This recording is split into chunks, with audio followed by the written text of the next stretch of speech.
secreción de hormona del crecimiento. Sobre todo la acción más importante de la somatostatina va a ser a nivel de la hormona del crecimiento, ¿no?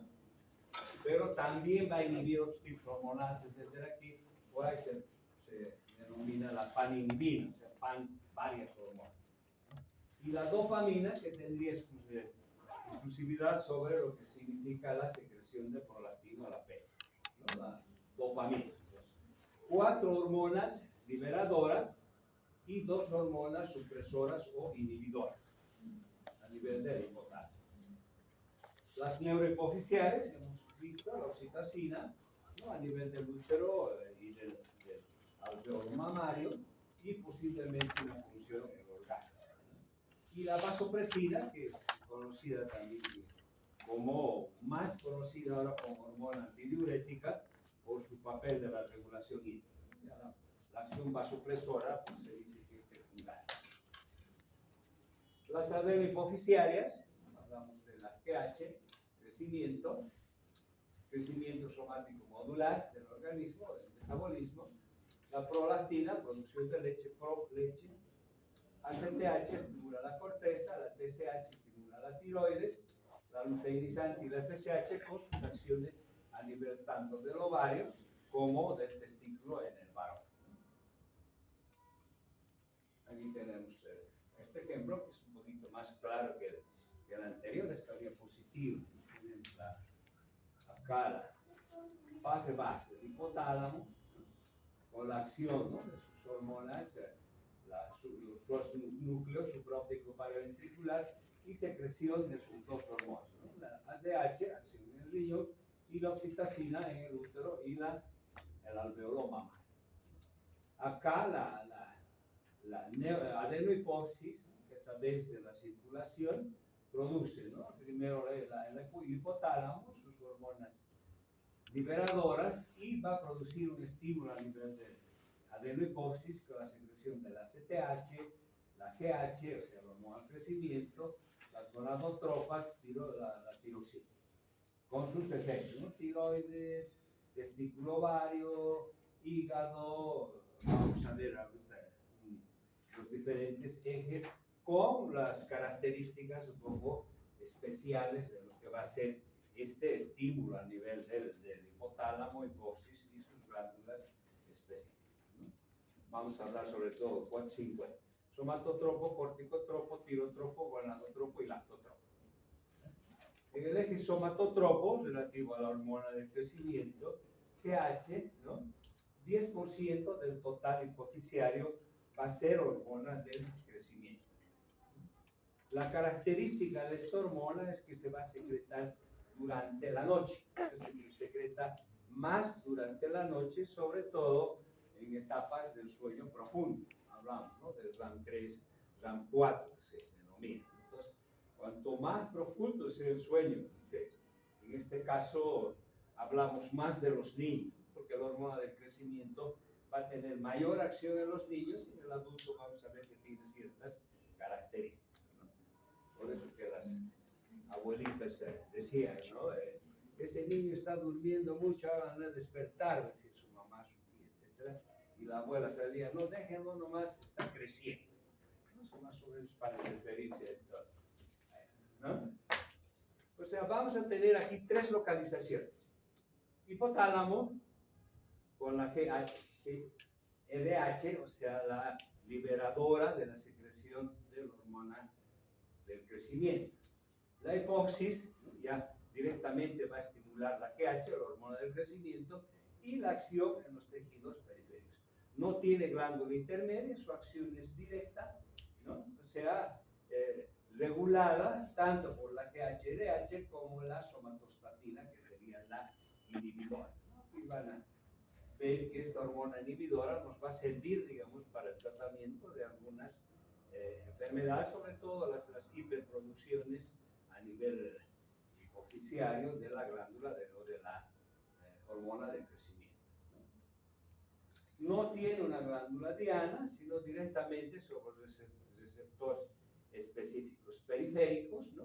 Una vez que se secreta por estímulo la GH, esta va a ir, digamos, a los tejidos periféricos, produciendo otra hormona, ¿no?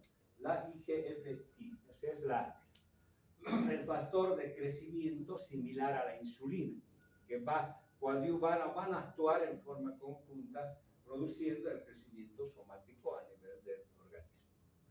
Entonces va a haber dos hormonas responsables del crecimiento. La GH, que se dice que inclusive es la que da el inicio, digamos, ¿no? del crecimiento, estimula a nivel de los tejidos la producción del factor de crecimiento similar a la insulina, y los dos van a conducir todo el crecimiento somático, ¿no? Aquí vamos a ver que en algún caso existe la falla o falta del factor de crecimiento de la insulina y se va a producir un enanismo característico del enanismo de tipo Laroque. Ahora, no solamente en la hipófisis, hipotálamo, hipófisis va a secretar la hormona del crecimiento, sino también a nivel de otros tejidos, ¿no? Tejidos periféricos. Hemos dicho que la hormona se puede producir no solamente en las glándulas endócrinas, sino también en tejidos periféricos, ¿no? Hablamos de las secreciones ectópicas, ¿no? En este caso vamos a ver que la hormona también va a ser su secreción del GH-RH en los tejidos intestinales, ¿no? Porque es un poquito problema determinar la secreción de la liberadora hipotalámica, ¿no? Más bien utilizamos más la cantidad de hormona del crecimiento que estaría secretada por la glándula hipofisiaria, ¿no? Al igual que también la presencia de otros tipos hormonales o de otros tipos celulares que podrían producir la hormona del crecimiento. Entonces, acá la acción inhibidora, ¿no? Hace que descubrieran la somatostatina, que es la que tiene mayor acción inhibidora a nivel de la hormona del crecimiento. También lo hace a nivel de la TSH, ¿no? Y la inhibición de la secreción pancreática de insulina y glucagón, ¿no? De ahí el término de paninhibir, ¿no? Va a ir a frenar la producción de varios grupos hormonales, pero la acción más importante de la somatostatina sería inhibir la hormona del crecimiento. Esta somatostatina se está utilizando, digamos, para el diagnóstico de algunos tumores y en el tratamiento de enfermedades gastrointestinales. No exclusivamente la somatostatina, sino sus análogos, ¿no? Como la octiotrina, que se está utilizando, digamos, en pancreatitis agudas severas, se utiliza bastante, ¿no?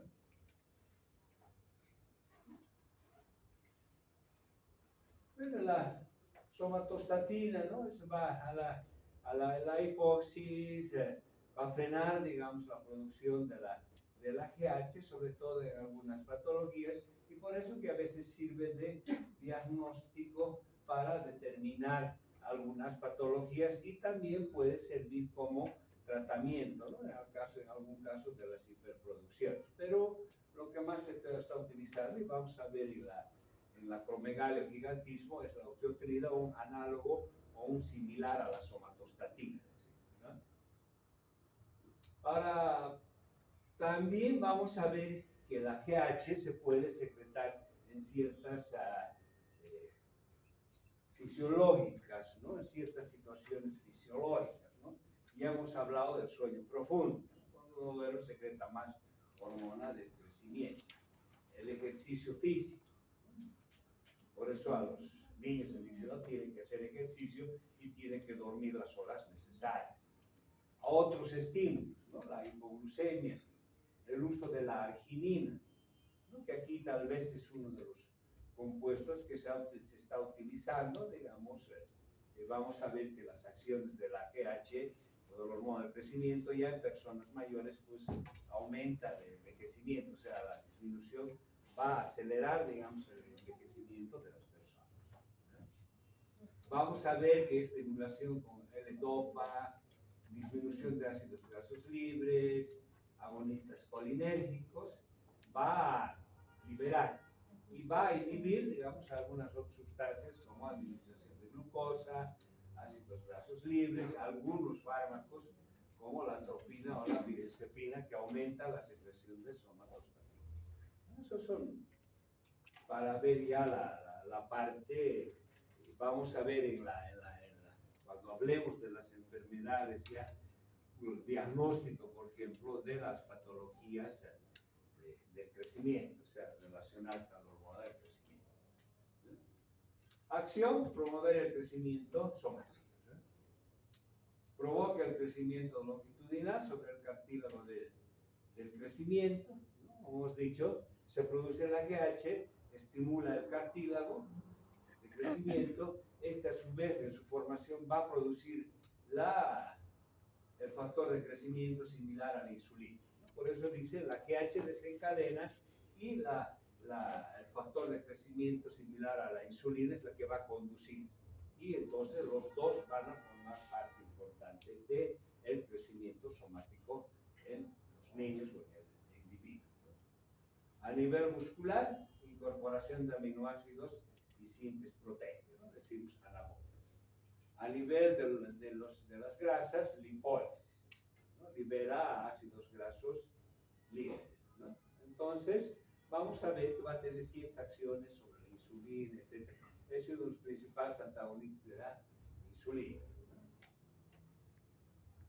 Se está utilizando la hormona del crecimiento para producir reversión de ciertos grados de enanismo, por ejemplo, ¿no? Cuando falla la hormona del crecimiento en los enanos, se va a utilizar la hormona con buenos resultados. También vamos a ver en los síndromes cromosómicos como el de Turner, ¿no? Que forma parte del tratamiento, ¿no? Para producir, el Turner produce talla baja, etc. Entonces, para aumentar un poco la estatura. Se está utilizando en el tratamiento de la regeneración tisular en grandes quemados o traumatizados, ¿no? El uso de la hormona del crecimiento. Mejora el sistema inmunitario y tiene acciones tróficas sobre las glándulas, ¿no? Sobre todo a nivel de las gonadotropas. Se considera que la reducción de los niveles circulantes de GH, si se produce en la vejez, sería responsable, ¿no? O sea, en las últimas etapas de la vida se dice que baja aún más la hormona del crecimiento, ¿no? Entonces va a haber un mayor deterioro a nivel de los individuos mayores, o sea, los adultos mayores. Me pareció que en algún caso han debido ver que siempre estamos utilizando, por ejemplo, las polivitaminas, compuestos con arginina, digamos, los antioxidantes, etcétera, donde se dice que va a mejorar o va a secretar mayor cantidad de hormona del crecimiento y evitar, digamos, ese deterioro rápido del paciente o adulto mayor. Otro eje también con ciertas características especiales es el eje lactotropo. Entonces, el anterior es de la hormona del crecimiento, ¿no? Hormona del crecimiento, la liberadora hipotalámica, hipoxis, hormona del crecimiento y acción sobre los tejidos, junto con el factor de crecimiento similar al eso. El eje lactotropo prolactina, ¿no? Estimula la secreción de prolactina, ¿no? Y mantiene la lactación. Entonces, en este caso, la prolactina, ¿no? Se dice que es la única hormona hipoficiaria que se haya sometido a un control por el hipotálamo, a través de su regulador, que sería la dopamina. En este caso, la dopamina va a ser la única que va a regular, digamos, la producción de prolactina, ¿no? A través de las células lactotropas, ¿no? Este sería el esquema, ¿no? Entonces, aquí tenemos el hipotálamo, secreción de dopamina, ¿no? A nivel de la hipoxis, ¿no? Secreción de prolactina, y esta va a ir a actuar a la glándula mamaria, ¿no? Produciendo hiperplasia, hipertrofia de folículos mamarios, secreción de leche, etc., ¿no? Entonces, además, vamos a ver que la succión del pezón, por ejemplo, va a producir estímulos también por vía sensitiva medular, produciendo, ¿no? Mayor cantidad de prolactina. Por eso es que en los niños, o sea, los neonatos recién nacidos, ¿no? A veces la mamá no tiene leche. Entonces se le dice, ¿no? siempre, antes era de rigor llevar, qué sé yo, mantillas, su ajuar y no sé qué. Inclusive las instituciones daban, la caja daba, por ejemplo, madre que aseguraba que hacía su bebé, le daba su mantilla, su vaya, ¿no? Ahora teníamos que llevar leche, mamadera, ahora, a ver, lleve leche, el neonatólogo lo saca al rato, no permite. Entonces, dice, póngale, pues, el pecho, dele pecho, aunque no haya leche, dele pecho. Entonces, esa succión de peso por vía madular va a producir un aumento de la prolactina y un aumento de la secreción de leche. ¿No? La guagua la tiene muerto de hambre las primeras horas. Entonces, esto decimos, se secreta más durante el día, no es como la que durante la noche. Va a tener reacciones específicas las hormonas femeninas, ¿no? Como los estrógenos, la liberación de PRLA, hiperplasia de las células, etc., aumentando la glándula hipofisiaria. Aquí vamos a ver una característica, ¿no? Hemos dicho que la glándula hipofisiaria es mayor en la mujer, ¿no? De mayor tamaño, y durante el embarazo inclusive aumenta un poco más por esta hipertrofia de las células productoras de prolactina, y al aumentar la vascularización, etc., va a producirse en algún caso, han debido escuchar del síndrome de Shiga, ¿no? Cuando existen hemorragias severas, ¿no? El primer mecanismo de defensa es la contracción de los vasos para brindar, digamos, mejor circulación a otros órganos. Entonces va a haber esta puede ser la causa del síndrome de Shiga. Vamos a ver después más extenso. Realmente la prolactina, como su nombre, ¿no? Proleche, ¿no? Durante la mujer gestante o lactante. Además, se dice incrementa el instinto maternal, protección del nido, prepara durante el embarazo la lactación y tras el parto, ¿no? También por dosis de estrógenos y progesterona, estimula la síntesis de las proteínas de la leche. Ya hemos dicho que el estímulo de succión del pezón, ¿no? Va a producir por vía nerviosa un incremento en la secreción de prolactina y un aumento en la producción de leche. A su vez también oxitocina para contracción mioepitelial de los folículos y secreción de leche, ¿no? Antes, cuando había embarazos, digamos, que terminaban con producto muerto, o sea, más o menos ya a los últimos meses de embarazo, entonces, bueno, se producía o el aborto o el parto con un feto muerto, etc. Y bueno, había que hacer algo porque la mamá empezaba a veces a tener un montón de leche. ¿No? Utilizábamos, todavía se utilizan las compresas, ¿no? O sea, hacer vendajes a nivel mamario, disminuir la ingesta de agua, digamos, para disminuir la secreción de leche, y se utilizaba, digamos, a veces estrógeno en altas dosis, se utilizaba testosterona. Actualmente se utiliza un inhibidor, digamos, de la secreción de prolactina, que es la bromocristina o ahora la cabergolina, ¿no?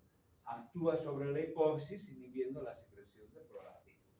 Entonces les van a ver el uso de la bromocristina, que es el medicamento que se utiliza en la hiperprolactinemia, ¿no? Para inhibir esa secreción de leche en la madre, bueno, ya no lactante en este caso, que ha tenido un aborto, un parto inmaduro, etc., ¿no?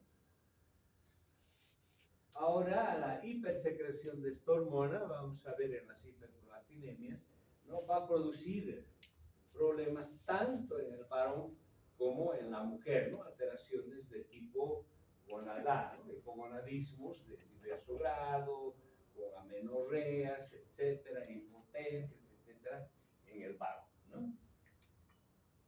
Entonces, eso en relación a prolactina, el eje corticotropo, que vamos a hablar ya de lo que significa la corteza o la glándula suprarrenal, ¿no?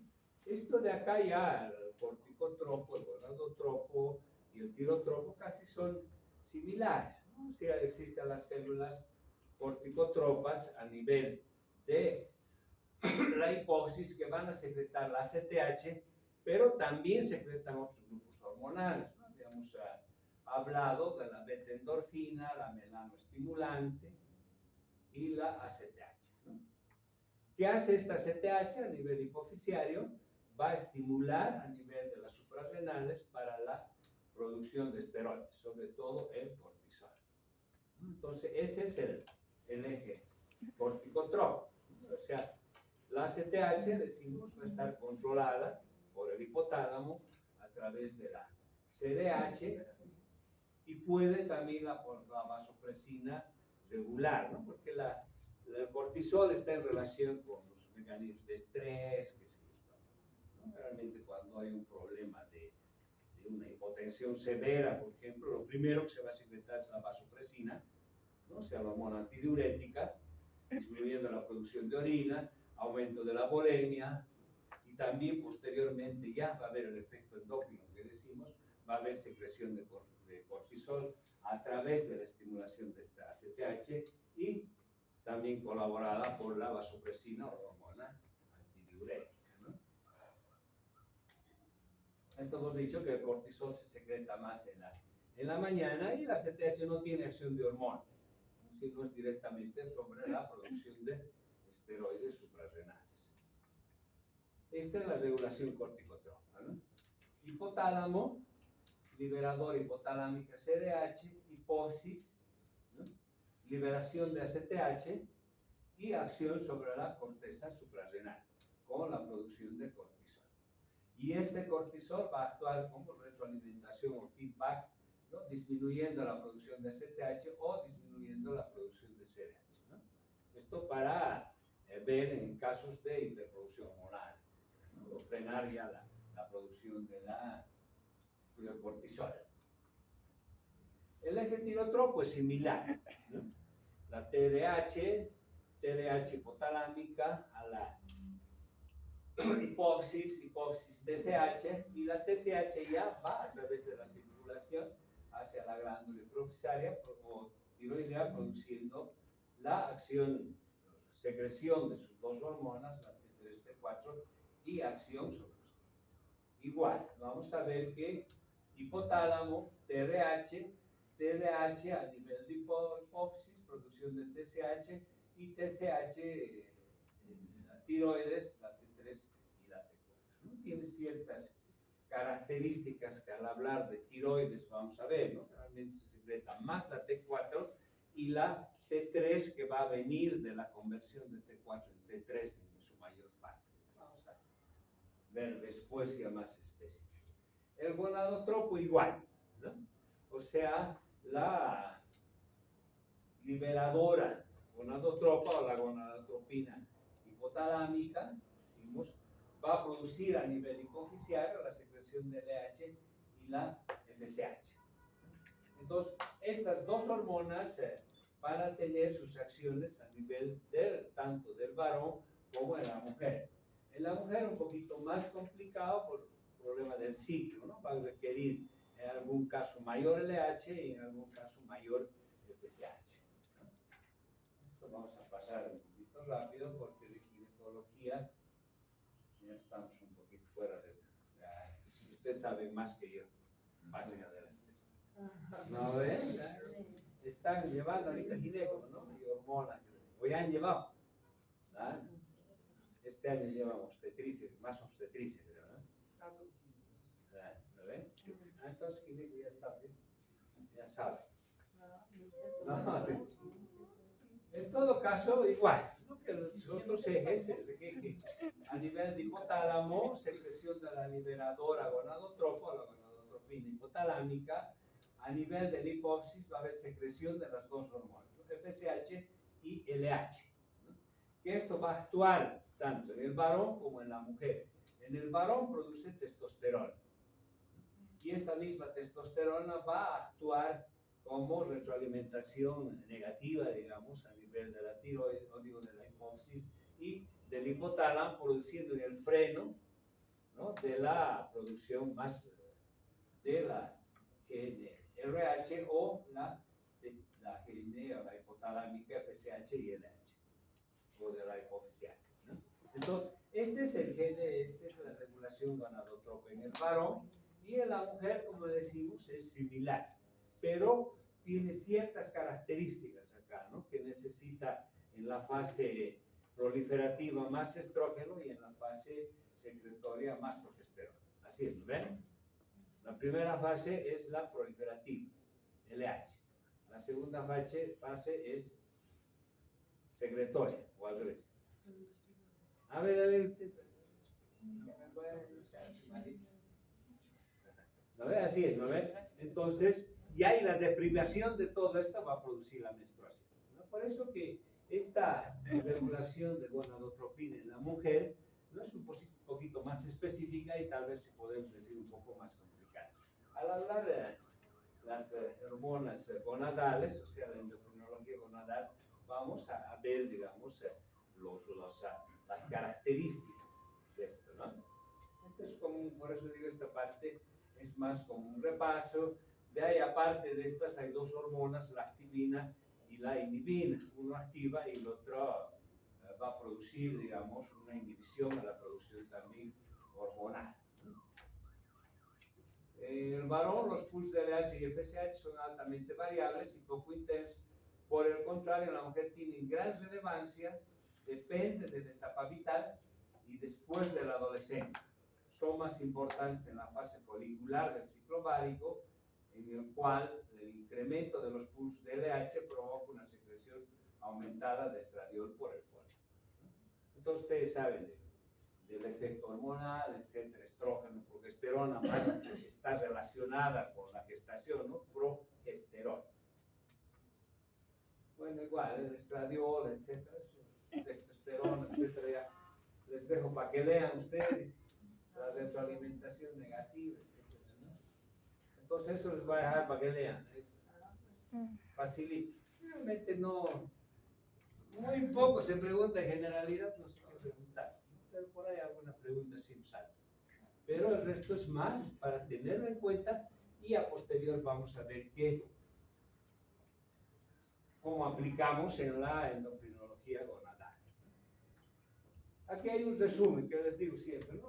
Hacemos los resúmenes al final de la clase, vemos las generalidades de las hormonas, sus características, hablamos, ¿no?, de sustancia química secretada por una célula especializada, ilotropa, gonadotropa, inclusive mamosomatotropa, etc., ¿no?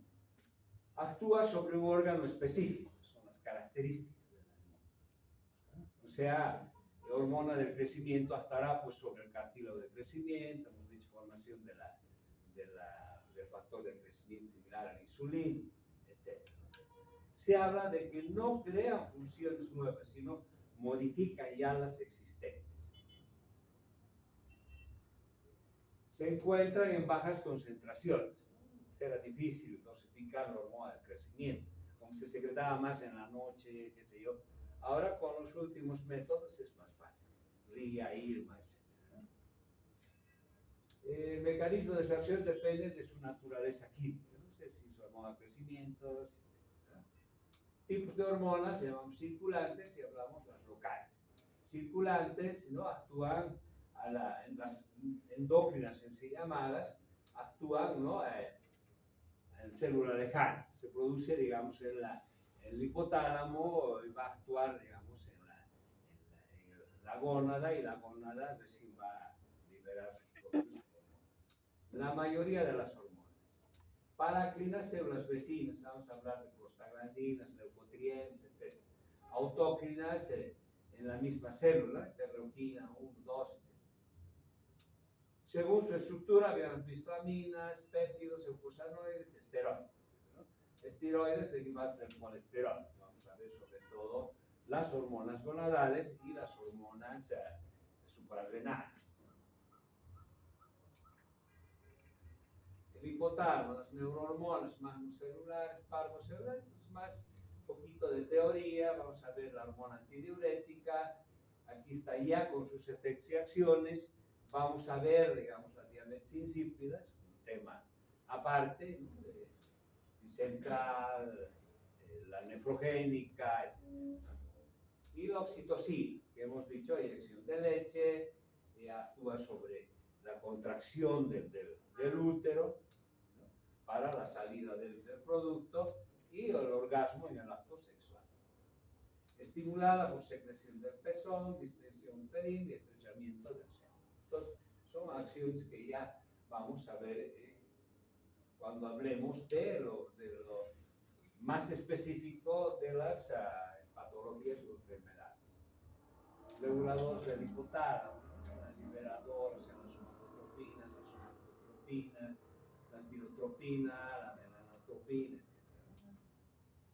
La hipoxia anterior, células secretoras, acidófilas, etc. Enfermedades, el gigantismo, acromegalia, enanismo, las características de una acromegalia, que vamos a ver en extenso. Aquí más o menos ver, ¿no? ¿Qué hace la somatotropina hormona de crecimiento? Estimula el crecimiento de hueso y el anabolismo proteico. Glucagonol se aumenta la secreción de insulina, efecto diabético, ¿no?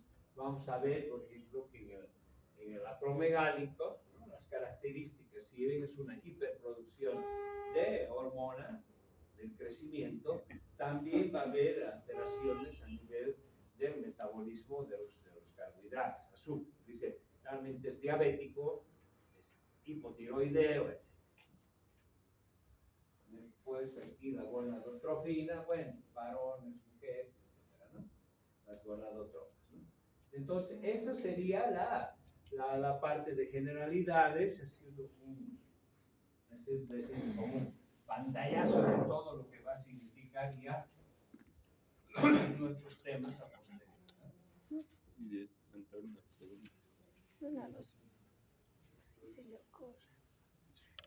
¿Alguna pregunta hasta acá sobre generalidades? ¿Alguna? Lo estarán leyendo un poquito ya porque he subido los temas, los 3 primeros temas ya están. Ni se han debido enterar, ¿no? ¿Sí? ¿Se han enterado?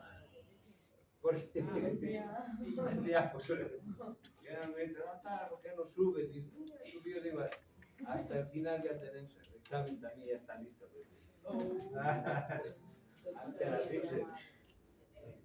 En el, como se llama, hablamos con Teams, todo eso, los exámenes ya estaban hechos, creo, ahí. Entonces agarramos, se entraba ya 100, entonces 100.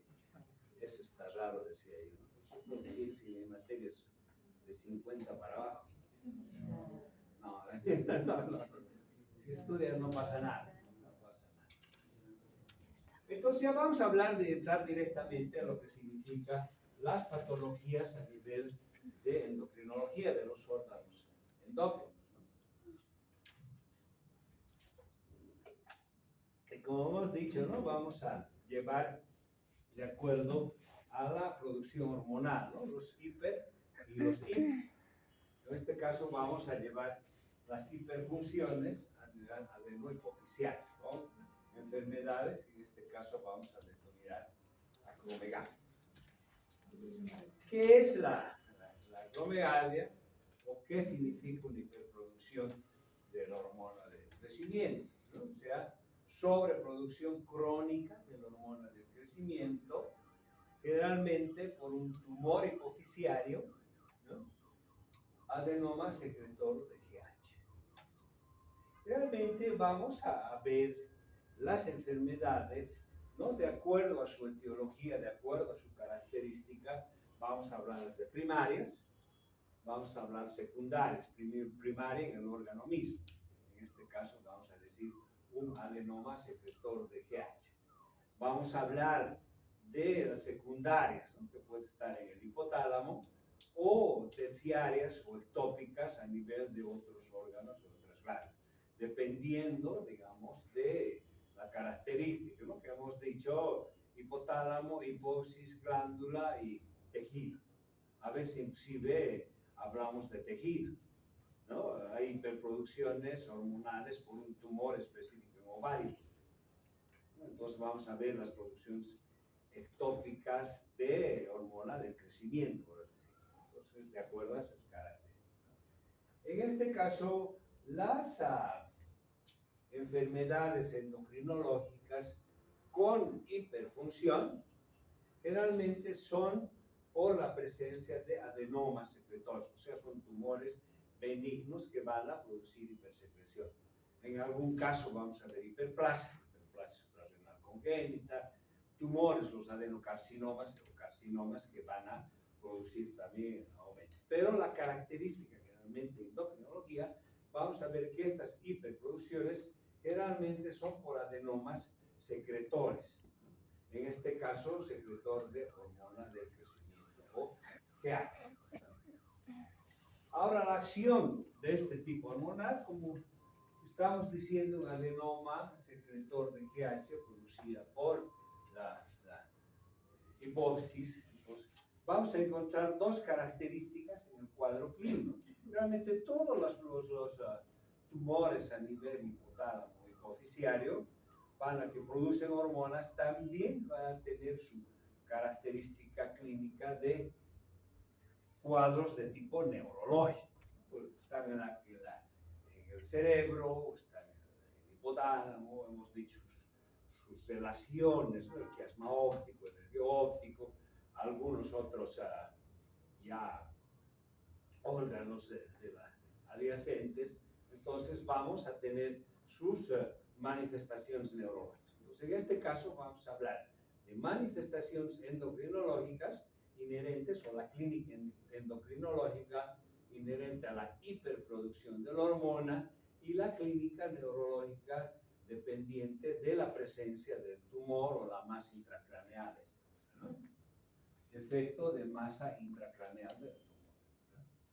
Realmente acá la acromegalia es de varios años, enfermedad insidiosa, y la característica es la producción de deformidades, ¿no? A nivel de la cara, etc., ¿no?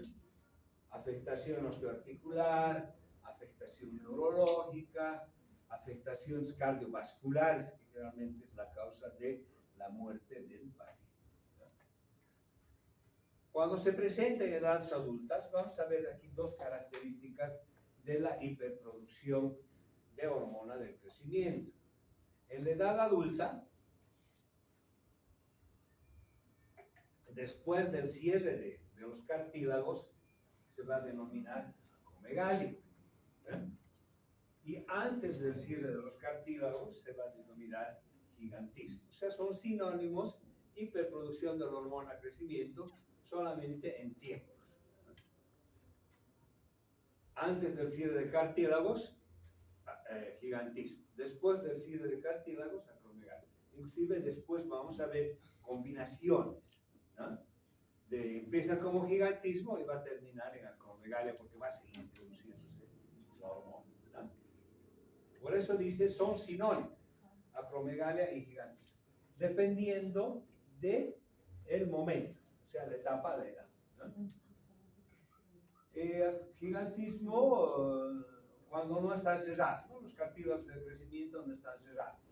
Decimos crece para arriba, ¿no? Y después del cierre de los cartílagos, ya se produce a lo ancho, si quieres, ¿no? Manos, cara, etc. Entonces, es longitudinal y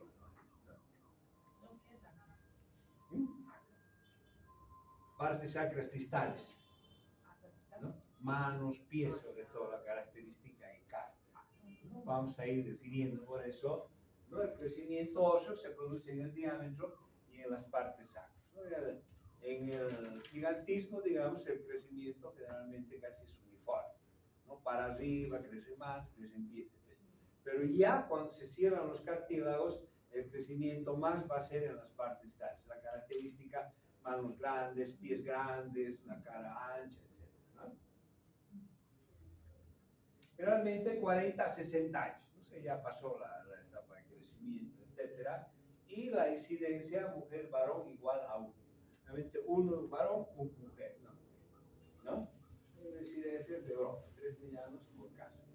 Realmente las patologías endocrinológicas, aquí las damas son las privilegiadas, decimos, ¿no? Excepto en la acromegalia, en la tiroides, desde el cáncer, todo lo que significa patología tiroides más frecuente en la mujer, así más o menos. se habla de un inicio, ¿no? A nivel de la hipófisis, ¿no?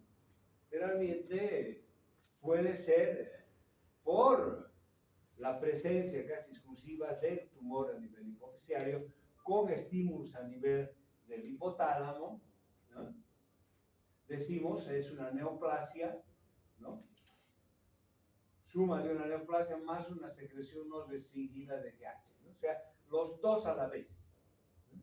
Vaya, aumenta la producción de la hormona de crecimiento, aumenta la producción de su liberador.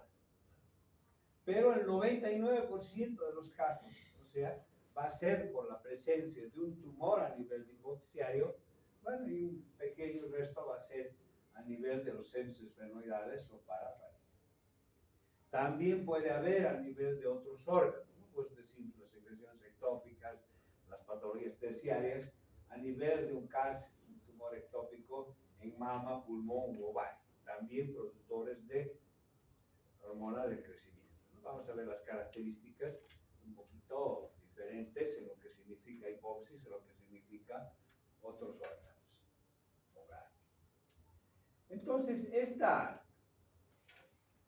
iniciación, digamos, ¿no? de los adenomas secretores de GH, hablamos ya de macroadenomas, ¿no? En el momento del diagnóstico. Ya va a estar el tumor grande, ya va a estar el tumor inclusive invadiendo, digamos, órganos vecinos, que asma, etc. Entonces hay las manifestaciones a veces inicialmente son de tipo neurológico. La coexistencia de tumor de hormona de crecimiento va a ir casi a la par también de la producción de una hormona, o sea, de un tumor a nivel de las células secretoras de prolactina. Entonces vamos a tener una combinación, ¿no? Hipersecreción de GH, hormona de crecimiento, e hipersecreción de prolactina. Ahí vamos a ver lo que se denominan los tumores mamosomatotrofos. Prolactina más GH. Puede también haber otros grupos hormonales involucrados, ¿no? Hablamos de tiroides, etcétera, donde vamos a encontrar los tumores mixtos. Aquí habla de si la causa de la acromegalia es un tumor secretor de la liberadora del crecimiento, ¿no? Generalmente hay que hacer un diagnóstico un poquito más preciso y exacto y ver, ¿no? Porque si extirpamos un tumor o extirpamos, digamos, en el caso de una acromegalia, la hipófisis, y no existe, digamos, el tumor ahí está en otro lado, entonces vamos a tener a la inmunistoquímica, etcétera, una hiperplasia nomás a nivel de lo que va a significar hipófisis, no la presencia de un adenoma o un tumor productor de hormona del crecimiento, ¿no? Por eso es que vamos a ver en endocrinología, pues el diagnóstico etiológico y primario es preciso, ¿no? Porque a veces extirpamos la hipófisis y el tumor está en ovario, está en otro lado, produciendo una hipersecreción ectópica, ¿no? Que tiene cierta diferencia en el diagnóstico. La hiperproducción de hormona del crecimiento, ¿no? Va a ser ya poquito diferente, digamos, a cada organismo. Algunos son más sensibles a la GH, depende de la edad que ya hemos dicho, ¿no? Y la sensibilidad también de los tejidos periféricos, ¿no? Generalmente se hemos dicho anteriormente de que se produce la hormona del crecimiento, un aumento en la hormona del crecimiento en la hipófisis, coadyuva el hipotálamo con la producción de la liberadora del crecimiento hipotalámica, pero llega un momento que lo que pasa, digamos, casi en la mayor parte de los tumores de productores primarios endocrino, es que se vuelven autónomos, no van a depender ya de su liberadora, por ejemplo, ¿no? En este caso, por ejemplo, va a ser exclusivamente hipofisial, la hiperproducción hormonal. Vamos a ver en tiroides igual, ¿no? A veces en tiroides empieza con hiperproducción arriba, hiperproducción tiroidea y después se queda exclusivamente en tiroides, ¿no? Entonces, ese es lo que acción hipotalámica sobre la secreción de GH persiste en grado variable y en general se considera que a medida que se desarrolla el adenoma, se acentúa su autonomía con respecto al hipotálamo. O sea, se va a volver y autónomo, o sea, exclusivamente dependiente de la hipófisis, ¿no? Ahora, para el diagnóstico, vamos a ver que esta secreción hormonal, pues, va a tener ciertas características, decimos, una dinámica anormal. Normalmente la hormona del crecimiento, ¿no? La sobrecarga oral de glucosa, ustedes saben cuál es la curva de tolerancia, ¿no? Cómo se hace la curva de tolerancia. Realmente es un diagnóstico para ver si existe o no existe diabetes, ¿no? La curva de tolerancia oral. En este caso vamos a ver que esta sobrecarga oral de glucosa va a bloquear la secreción de GH o de hormona de crecimiento en individuos sanos, mientras que en pacientes con la presencia del tumor, o sea, del adenoma hiperproductor de crecimiento, ¿no? La va a estimular. O sea, va a haber una mayor secreción, es la prueba de la administración de glucosa. La bromocriptina, ¿no? Generalmente en condición normal es estimulante, pero va a pasar a inhibidora de los niveles de GH. Ahora también la secreción de GH, hemos dicho, aumentada la secreción de GH, ¿no? También este mismo aumento va a producir un aumento de lo que va a significar los niveles circulantes del factor de crecimiento similar a la insulina. La llamada somatomedina C se llamaba antes, ¿no? Entonces, esos dos, como hemos dicho, es dual. GH primero estimula la producción de factor de crecimiento. Si hay mayor GH, va a haber mayor cantidad de factor de crecimiento y estas dos van a actuar, ¿no? En las partes sacras, en el hueso periósteo, también a nivel de tejidos blancos, no solamente es aumento de hueso, articulación, cartílagos, etcétera, sino también va a haber aumento a nivel de la piel, depósito de polisacáridos, va a haber crecimiento de tiroides, corazón, pulmón, etc. Entonces, no solamente va a actuar a nivel osteomuscular. La acción antiinsulínica, ¿no? De la GH, ¿no? Va a empeorar una diabetes o va a producir, ¿no? Una diabetes que estaba en forma latente o subclínica. La compresión por el tumor del tallo va a producir también una hiperprolactinemia. El crecimiento de un tumor a nivel hipoficial, ¿no? Células en estos somatotropas, ¿no? Va a empezar a crecer y va a empezar a comprimir las otras células, llámese las células tirotropas, etc. Y va a producir también diversos grados de hipopituitarismo. Pues decimos que en el acromegálico, aparte del crecimiento, va a estar involucrada la hormona tiroidea, va a estar involucrada la prolactina y a veces también la hormona cortisol, o la CTH en este caso, y cortisol secundaria, ¿no? Entonces, la compresión tumoral provoca inactivación o destrucción, lo que origina grados variables de hipopituitarismo, no solamente el crecimiento, sino también otros grupos hormonales, ¿no? Entonces, si tenemos, ¿no? Acá dos mecanismos de acción, ¿no? La parte endocrina, o sea, la producción hormonal, y la parte ya de tumor, ¿no? Afectación, o sea, clínica neurológica. Presencia de masa. A veces el diagnóstico, ¿no? Se hace más evidente con otros síntomas y que al principio hemos dicho son 6, 10 años que recién van a empezar a presentar sus deformidades, etc. Ya cuando existe clínica, ¿no? de la acromegalia, ya existe un tumor, un macroadenoma mayor a 1 centímetro, ¿no? Entonces ya va a haber alteraciones a nivel de cerebro, ¿no? vamos a ver que las alteraciones neurológicas más frecuentes las cefaleas. Entonces, si hay una cefalea, un dolor de cabeza, con seguridad, pues va a ir a buscar a un especialista. Generalmente, a veces vamos al médico general, nos calman, sigue el dolor de cabeza porque el tumor va a seguir creciendo, entonces ya estamos pensando en ir a un neurólogo o a otro especialista. Problemas de tipo oftalmológico, ¿no? Las hemianopsias bitemporales, alteraciones de la visión, compresión del quiasma, compresión del nervio, etc. Vamos a ir a ver al oftalmólogo.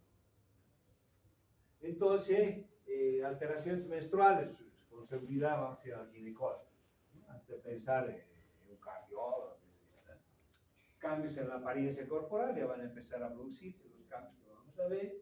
Síndrome del túnel carpiano, una presencia de compresiones por mucopolisacáridos, intolerancia a la glucosa, diabetes, enfermedades cardiovasculares, pérdida de impotencia y artropatía, ¿no? Por el crecimiento. Decimos que el adenoma secretor puede estar en actividad durante 10 años sin ser detectado clínicamente. Recién empieza, se dice en la mujer, a partir de los 6 años, y en el varón a partir de los 8 años, o sea, es tiempo. Pero ya cuando empiezan a ver los signos, ya estamos pensando que hay el macroadenoma, o sea que el tumor hipoxiario ya está en el lugar y crecido. Macro significa más de 1 centímetro. Realmente aquí, cuando ya existen las manifestaciones neurológicas o va a haber las manifestaciones ya de tipo endocrinológica, vamos a encontrar, ¿no?, las características de las deformaciones faciales, sobre todo, o inicialmente, ¿no? Crece la mandíbula, se empieza a crecer el mentón. Va a haber una separación de los dientes, lo que llamamos el diastema, ¿no? Empieza a abrirse, digamos, los dientes y ya no son juntos, sino separados. Al crecer la mandíbula va a haber alteraciones a nivel de lo que significa la articulación temporomandibular. Entonces va a haber los ATMs, ¿no?, las artritis, artrosis temporomandibulares, dolor en la masticación, dificultad, digamos, para ya mascar o maloclusión, decimos, para ciertos alimentos, ¿no?, que no va a poder mascar, no va a poder comer. Seguimos en la nariz, ¿no? Crecimiento desproporcionado de la nariz en las orejas. Narices anchas, orejas grandes, senos frontales abultados, ¿no? Va a haber los arcos ciliares, ¿no?, abombamiento de arcos superciliares. Aparte de eso, la lengua va a aumentar de tamaño, se va a volver más gruesa, ¿no? Alteraciones a nivel de laringe con cambios en la voz, o sea, la tonalidad nasal, o sea, se vuelven más roncas, sobre todo más claros en las mujeres, ¿no? Las mujeres siempre tienen una voz más de tonalidad baja, entonces, o alta más bien, ¿no? Alta. Entonces va a empezar a hablar más ronco, ¿no? Va a tener una voz ronca. Entonces llamamos eso la tonalidad nasal. Los cambios laringios, ¿no?, por la presencia de alteraciones laringias, la apnea nocturna. ¿Saben qué es la apnea nocturna, no? ¿Saben? ¿Quién dice sí allá? A ver, ¿qué es la apnea nocturna? Ya, el paciente se duerme, ¿no? Empieza a hiperventilar primero, después entra, hace una apnea y después, ¿no?, empieza a roncar, etcétera, y hace la apnea y después vuelve. Es bastante, sobre todo para la compañía, pues es dramática, ¿no? Está ahí al lado, se asusta, no se está muriendo. Este es, ¿no?, una acromegalia. Se ve acá medio, sí, se ve, ¿no? Entonces, abombamiento supraciliar, nariz ancha, orejas grandes, cóndilo, ¿no?, grande. Cambios a nivel de la piel, sudorosa, gruesa, los surcos nasolabiales pronunciados. Finalmente, uno cuando se mira al espejo todos los días a veces no se da cuenta de algún cambio, ¿no? La misma persona de todos los días, ¿no? Pero ya cuando llega a veces otro familiar, dice, ¿no? ¿Qué ha pasado? Tú medio rara, tu cara más grande, tu nariz más grande, tu oreja, etcétera, ¿no? Entonces a veces recurrimos a algunas técnicas, ¿no? Realmente, cuando no son muy pronunciadas, ¿no? Porque está claro, han debido ver alguna acromegalia en su práctica alguna vez, ¿no? Algunos han debido ver en la misma calle inclusive, ¿no? Está pasando, llama la atención, ¿no? Un paciente con una cara grande, un cuerpo parece pesista, qué sé yo, unas manos grandes, unos pies grandes, etc. Entonces ya pensar que podría ser una acromegalia, y si entra al consultorio así, ¿no? Ya un poquito oriente. Entonces a veces no, o inicialmente no son muy llamativos, ¿no? Estos cuadros, ¿no? Entonces recurrimos a las técnicas, ¿no? De Photoshop, o no sé qué llaman, ¿no?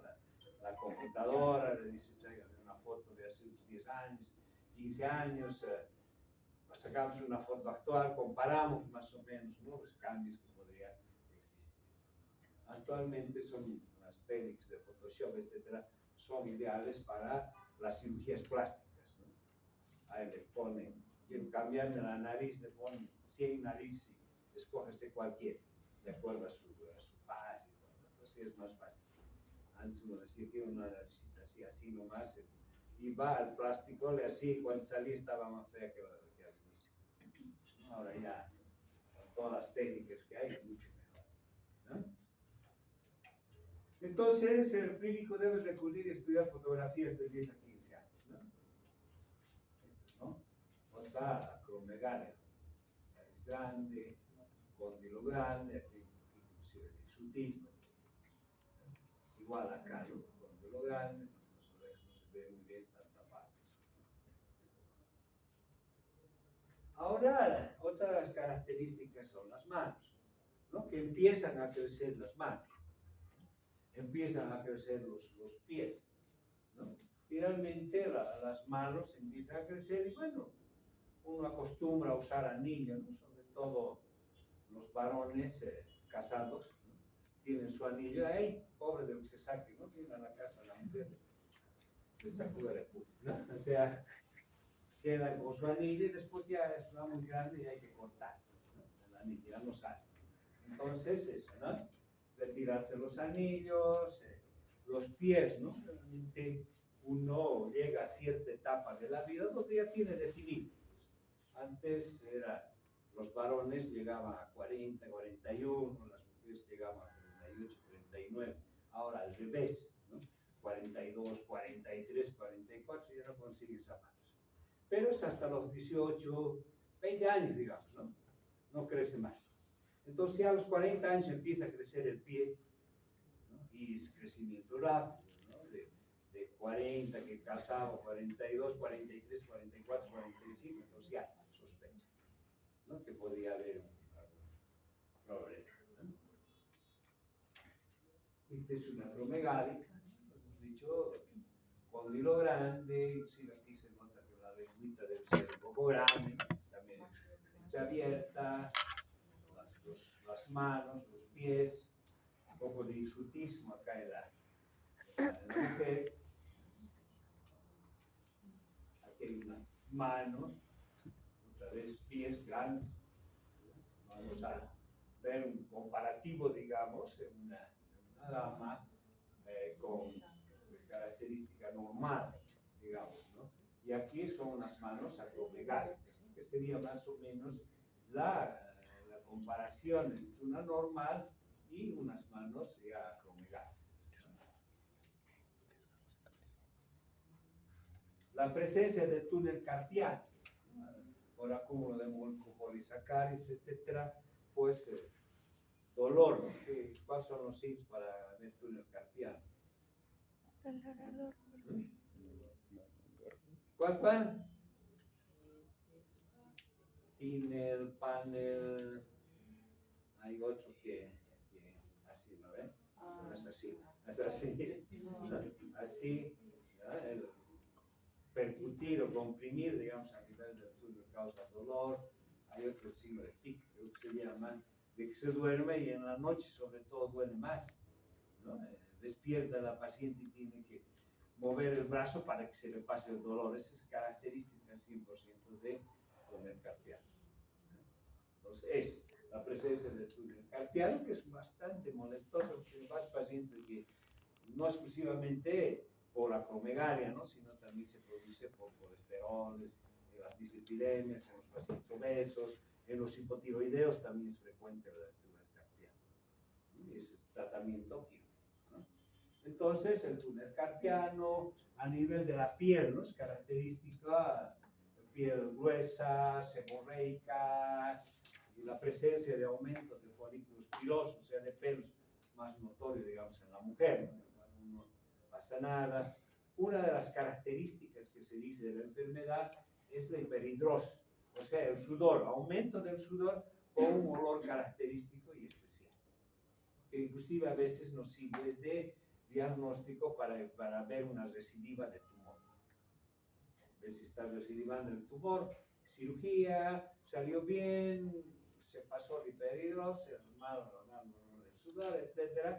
Y está empezando nuevamente, la misma paciente se da cuenta, ¿no? Estoy empezando a sudar más y es un olor especial. Entonces, puede ser para decir, ¿no? Había un tumor, recidiva del tumor. La presencia en piel de los acrocordones, las llamadas verrugas planas, las llamadas cuernitos, también decimos cuando es en la cara, etcétera, en la frente, ¿no? Son verrugas planas, que esto realmente coincide con la presencia de pólipos a nivel intestinal, acromegalia. Entonces decimos, ¿no? En el joven, antes de cartílagos, gigantismo, y en el varón ya adulto va a haber la acromegalia. Este crecimiento en etapas tempranas va a producir gigantismo. Pero una vez que pasa, digamos, todo esto ya en tiempo, puede producirse también una acromegalia. Haber un aumento de volumen, aumento de tejidos, etcétera, un aumento de peso, etcétera. Va a haber alteraciones también a nivel de la columna, escoliosis, aplastamientos, a nivel de caderas, ¿no? Generalmente todos los sobrepesos producen alteraciones a nivel articular, rodillas, tobillos, cadera, ¿no? Columna, ¿no?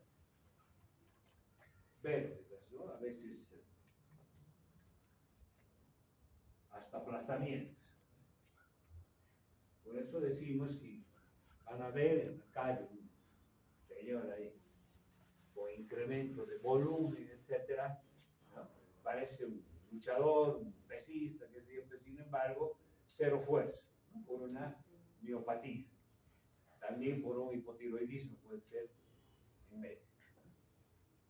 A esta debilidad física y bajo tono vital deben contribuir también la artrosis generalizada y el hipopituitarismo de mayor o menor extensión asociadas a la enfermedad. Son personas grandes, son personas de volumen, digamos, que parecen unos luchadores.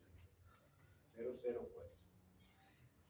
Va a haber alteraciones de vísceras y glándulas, crecimiento de tiroides, riñón, hígado, tracto intestinal.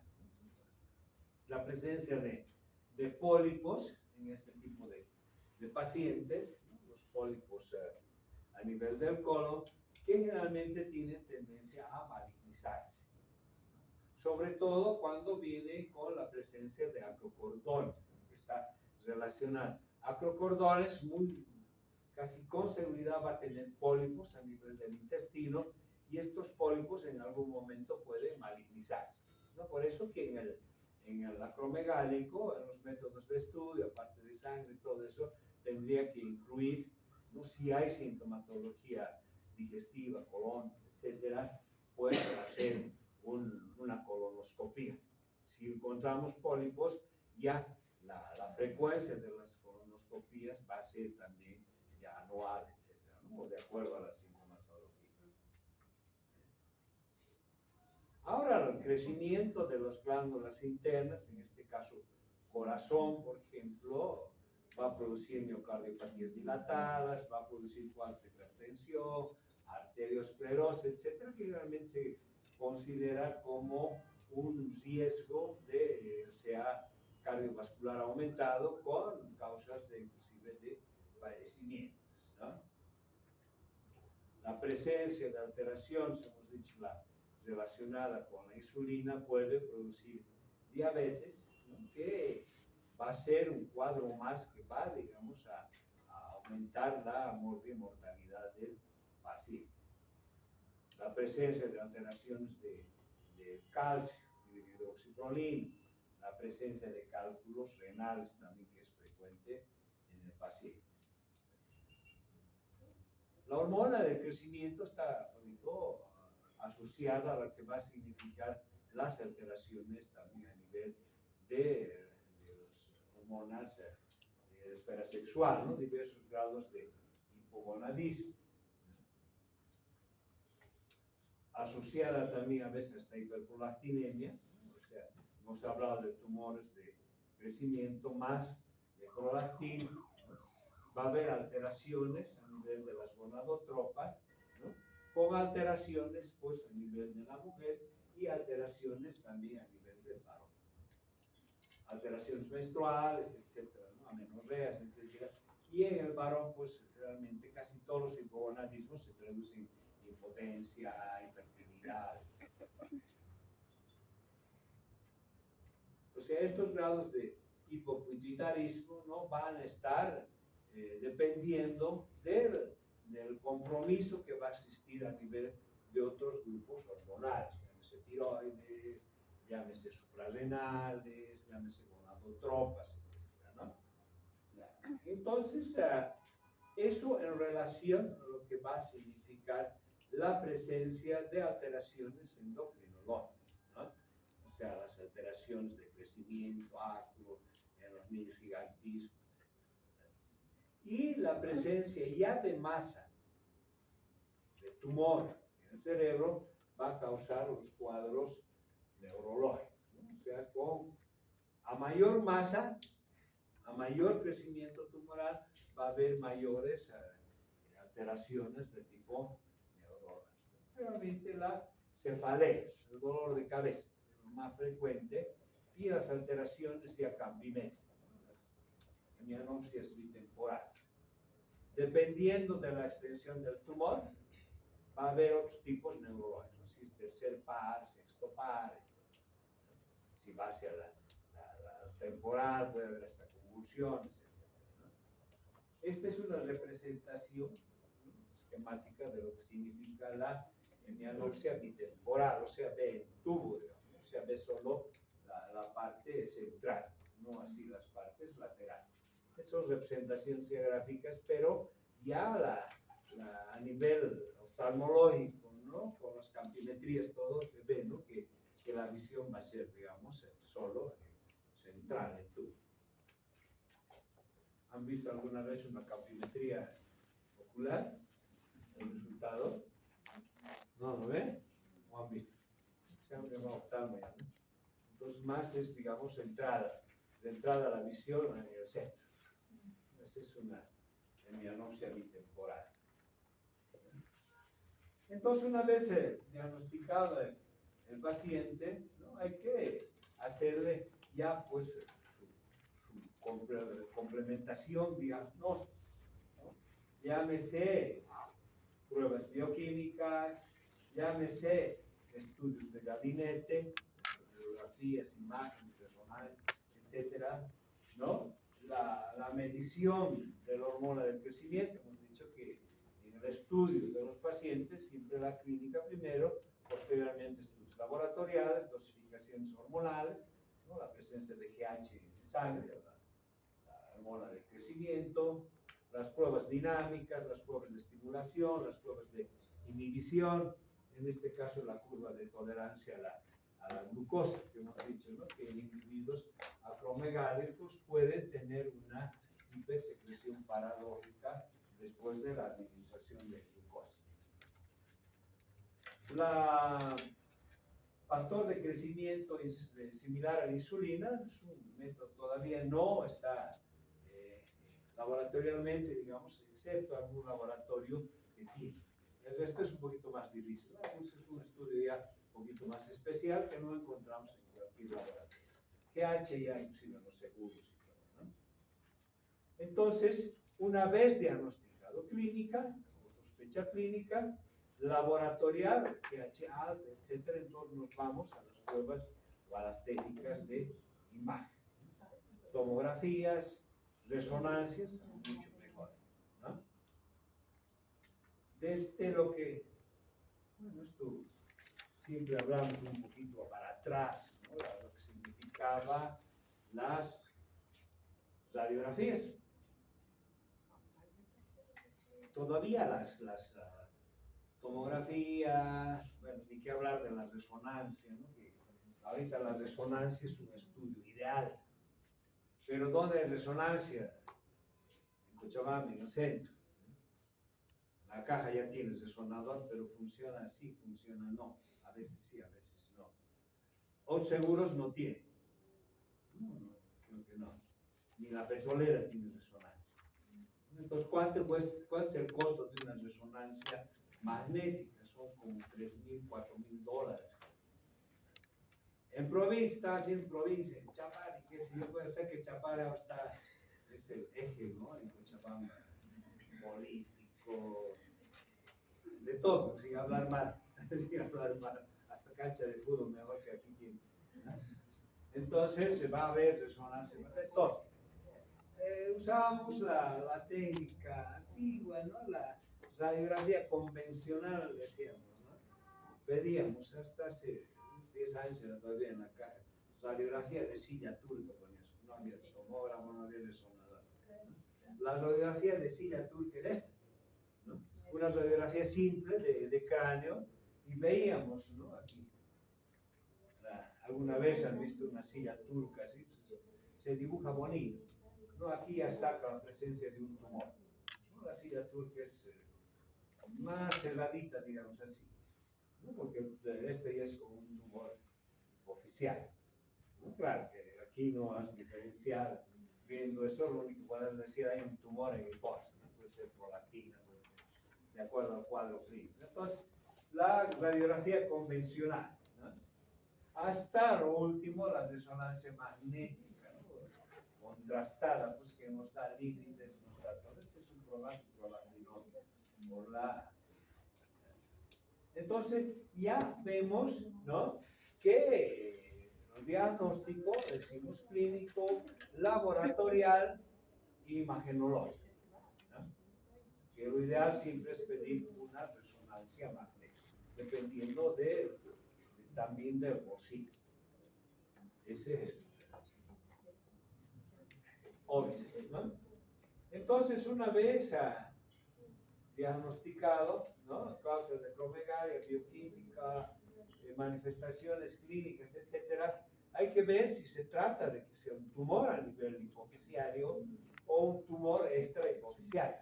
Entonces, tumores ectópicos, ¿no? Secretor sobre todo de la liberadora hipotalámica, de ovario, de mama, etcétera, que son raros, pero hay que tenerlos en cuenta. Ahora la evolución de la enfermedad, pues es acorde, hemos dicho un poquito, a la susceptibilidad del paciente, a la susceptibilidad de los tejidos, a la presencia de la hiperproducción de tipo hormonal, la presencia de otras patologías, llámese tiroides, llámese diabetes. A veces estamos estudiando el tumor, utilizamos algunos pruebas de estimulación, etcétera, y hace que el tumor se necrose, digamos, ¿no? Vamos a ver lo que se dice una silla turca parcialmente vacía o vacía. Es el tumor inactivo o tumor quemado, se llama, ¿no? Acromegalia inactiva o quemada. Y el tratamiento, ¿no? Ver primero si es un tumor hipoficiario, si es un tumor hipotalámico o es un tumor de otros tejidos. Realmente hemos hablado que la acromegalia, el 99% es la presencia de un tumor hipoficiario. Con los últimos métodos de estudio que hemos fallado, ¿no? Decir, tal vez sea aquí y lo voy a operar este otro. Entonces ya definimos, entonces el tratamiento, decimos, tiene ciertos objetivos, ¿no? Eliminar o reducir la masa tumoral con el mínimo daño, corregir déficits visuales y neurológicos, restaurar a la normalidad los hormonas de crecimiento y el factor de crecimiento, evitar mayor desfiguración, ¿no? Y preservar el funcionalismo, evitar la recidiva. O sea, como es un tumor que está, digamos, dentro del cerebro, pese a las últimas técnicas de cirugía, el microscopio electrónico, inclusive las vías de abordación, antes cortaban el cráneo, digamos, entraban por la transcraneal, ahora es la transesfenoidal, etcétera, pues las recidivas a veces son frecuentes. Entonces, el tratamiento de los adenomas, cualquier lado si quieran, es quirúrgico, hay que operar. Entonces, el tratamiento de la acromegalia es la exéresis selectiva del adenoma por vía transesfenoidal. Tenemos tiempo todavía, es cortito y esto. Ya terminamos. Entonces, el tratamiento es quirúrgico, operación, ¿no? Y la vía de abordaje va a ser transesfenoidal. A veces es problema entrar por vía transesfenoidal, algún problema a nivel óseo, a nivel de fosa nasal, etcétera, ¿no? Donde hacemos la vía transcraneal, inclusive hay una técnica, la transorbitaria, que es la que menos se usa, pero que habría que nombrar, ¿no? Entonces, esta técnica, sacar el tumor, hemos hablado de los objetivos, ¿no? Sacar el tumor, la mayor cantidad posible del tumor para evitar recidivas, evitar el daño a los otros tejidos, ¿no? Entonces, es un poquito problema, ¿no? Por la vía de abordaje y todo. Entonces, vamos a ver a veces complicaciones, ¿no? Tejidos blandos, complicaciones metabólicas. En los macroadenomas, las recidivas son de mayor frecuencia, se puede tratar el tratamiento radioterapéutico, ¿no? Hemos visto pacientes que han tenido 2, 3 cirugías, la cuarta ya no, ¿dónde más se va a entrar a esa glándula, ¿no? Y los ectópicos, realmente sí es un tumor de mama, un tumor de pulmón, un tumor de ovario, pues ese tratamiento quirúrgico hay. Este es el abordaje transesfenoidal, ¿no? Se entra por transesfenoides, se entra levantando un poquito la nariz, digamos, por vía transesfenoidal, y esta es la técnica que más se utiliza. El tratamiento quirúrgico, se van a fijar acá que la relación, ¿no?, que existe con las arterias, que existe con el quiasma óptico, o sea, los nervios oculomotores, etcétera, trigémenos, etcétera, puede producirse algunas complicaciones posoperatorias o iatrogenias posoperatorias. No es una técnica fácil, pero sin embargo, con los últimos adelantos, microscopio, etcétera, que hemos dicho, va a ser de más fácil abordaje. Entonces, en el tratamiento de las patologías endocrinológicas, generalmente vamos a tener 3 opciones: tratamiento quirúrgico, tratamiento radioterápico y tratamiento hormonal o tratamiento medicamentoso. Hemos visto el quirúrgico, abordación vía transesfenoidal, hacer la exéresis quirúrgica, con todo lo que va a significar, ¿no? Evitar más daño a tejidos, tratar de lo posible sacar todo el tumor, etc., ¿no? Es radioterapia, ¿no? Realmente a veces se hace combinación, ¿no? Se hace tratamiento quirúrgico, se hace tratamiento radioterápico, que puede ser pre o post, y tratamiento farmacológico. Aquí hemos hablado del quirúrgico, de radioterapia, ¿no? La radiación externa, ¿no? Podemos reducir el tamaño del tumor, detener el crecimiento del tumor. Acá el problema de esto es que casi siempre va a haber un hipopituitarismo, ¿no? Queremos sacar el tumor, utilizamos radioterapia y va a haber después alteraciones a nivel de tiroides, alteraciones a nivel de los otros grupos hormonales, Y el tratamiento médico, que se utilizaba antes la bromocriptina, ahora la bromocriptina es un medicamento que está un poquito fuera de uso farmacológico, no es el medicamento ideal, digamos, o era el ideal para el tratamiento de las prolatinemias, que vamos a ver, y ahora se está utilizando más que la bromocriptina, la vergolina. Entonces se utilizaba la bromocriptina sobre todo cuando había los tumores mixtos, PLL, o sea, prolatina y hormona de crecimiento. La octeotrida, que eso ya es un análogo a la somatostatina, ¿no? Es de mejor uso, tiene vida media más prolongada, menos acciones secundarias, etcétera, pero dice, ¿no? Es casi actividad inhibitoria sobre la secreción pancreática, ha renovado la terapéutica médica de la clínica.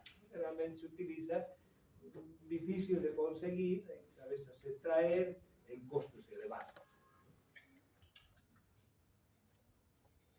La mejoría clínica se evidencia en los primeros días de tratamiento con reducción de los síntomas, ¿no?